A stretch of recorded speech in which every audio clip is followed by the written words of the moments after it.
Hey, let's chat a little bit about this project that I recently worked on. LG-900 grill. LG is Louisiana Grills, made by Danson.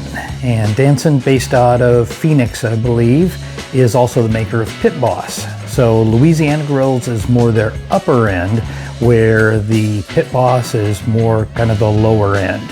A lot of the same features are incorporated in both of them. One of the things is the sear plate that's down inside.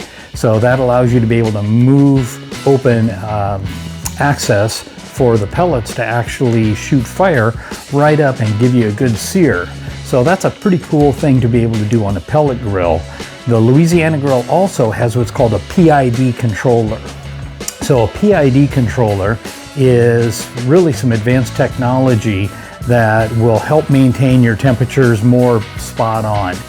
You won't see a lot of the drifts where they go up and then they go back down, as you see in a lot of other pellet grills, because what a PID does is it takes a look at the ambient temperature and it feeds some pellets. It can send out just a few pellets at a time, as opposed to on most of the triggers, and especially the older ones, where they spit out pellets for 30 seconds or a minute or whatever the case is, and then they stop, they wait until those are ignited, they take a temperature. When it drops, they send more in, and kind of more of a batch, as opposed to really kind of parsing out the pellets as need be. I picked up this grill from a fella who bought actually another reconditioned one from me. He tried to fix it, he was having problems with it, and most of the pieces came in a cardboard box. Put it in my trailer, took it home. You can see kind of the condition of it. It sat in his shop for a while. It's got dust and grease on it. The inside was pretty nasty, and a lot of the parts were, yeah, like I say, just in a cardboard box.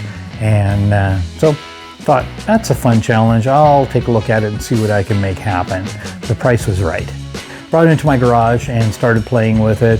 Hooked all the electronics up. It was fairly simple. I did go into YouTube and take a look at the Louisiana Grills website for a little bit of a tip on how to put things together. So one of the things is the main fan on the end of the grill. I needed to make sure to set the wires on there so that it blew air in, versus reversing it and sucking air out of the grill. So with a little bit of help there, I was able to get everything put together, found out that it needed a new temperature rod inside, the RTD probe.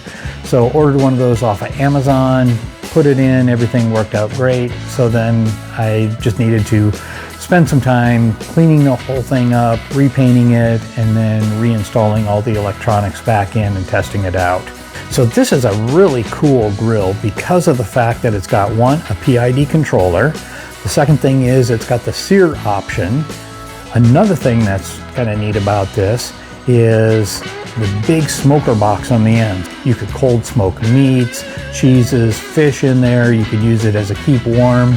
I'm guessing you can probably block the vents in the back of the main grill so that it forces all the smoke when you open up the damper into that big box on the end. And I bet you can do a pretty good job on a long smoke with lots inside that big smoker box on the end. So this one needed to be cleaned up. It needed to have some rust mitigated and removed off of it, and then needed to have some new primer paint put on and a new paint job. Plus just a bunch of elbow grease cleaning this up in general too. So came out really well. Was sad to see this one go. Just didn't have the room for it, didn't have the need for that, especially with a big smoker box. If it wouldn't have had that big smoker box on the end, I'd probably still have that one. It would probably be the main grill that I'm using. Those Louisiana grills, I'm pretty sold on that. I'm going to keep my eye out for another one. If you like the information that's here and you're learning something, please consider subscribing. Give me a like down in the bottom. Post any comments. Always open to suggestions, ideas, other videos that you'd like to see. Just let me know down below. Thanks, and go out and cook something in your backyard today.